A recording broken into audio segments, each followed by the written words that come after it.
ইসলামের গুরুত্বপূর্ণ বিধান ও পঞ্চস্তম্ভের অন্যতম হজ পালনের মাস জিলহজ।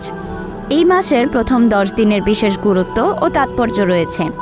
এর মর্যাদা বোঝাতে মহান আল্লাহ এই দিনগুলোর কসম খেয়েছেন। তিনি বলেন, শপথ প্রভাতের, শপথ 10 রাতের। জিলহজের প্রথম 10 দিনের ফজিলত। রোজা রাখা। রোজা রাখা অন্যতম একটি নেক কাজ, তাই এ দিনগুলোতে নফল রোজা রাখা খুবই পুণ্যময়। আরাফার দিন রোজা। আরাফার দিন রোজা রাখা খুবই গুরুত্বপূর্ণ।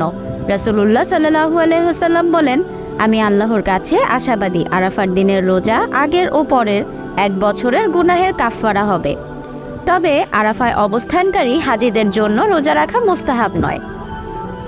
হজ ও ওমরা সম্পাদন করা। হজ ও ওমরা এ দুটি হলো এ দশকের সর্বশ্রেষ্ঠ আমল। রাসূলুল্লাহ সাল্লাল্লাহু আলাইহি ওয়াসাল্লাম বলেন, এক ওমরা থেকে আরেক ওমরা মধ্যবর্তী গুনাহের কাফফারা স্বরূপ, আর কবুল হজের প্রতিদান কেবলই জান্নাত। তাকবীর ও তাসবিহ পড়া। এই দিনগুলোতে তাকবীর, তাহমিদ, তাহলিল ও তাসবিহ পড়া সুন্নত। এই দিনগুলোয় জিকির আজকারের বিশেষ গুরুত্ব রয়েছে।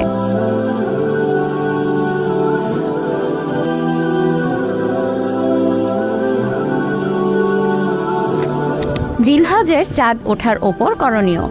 জিলহজ মাসের চাঁদ ওঠার পর থেকে নিয়ে চুল, মোচ, নখ, বগল ও অন্য স্থানে লোম বা পশম না কাটা মুস্তাহাব। তাকবীরে তাশরিক পাঠ করা। জিলহজ মাসের 9 তারিখ ফজরের নামাজ থেকে নিয়ে 13 তারিখের আসরের নামাজ পর্যন্ত মোট 23 ওয়াক্ত নামাজের পর তাকবীরে তাশরিক পড়া ওয়াজিব। নারী পুরুষ সবার জন্য ফরজ নামাজের পর তাকবীরে তাশরিক পাঠ করা কর্তব্য। পশু কোরবানি করা। এ দিনগুলোর 10ম দিন সামর্থ্যবান ব্যক্তির জন্য কোরবানি করা ওয়াজিব।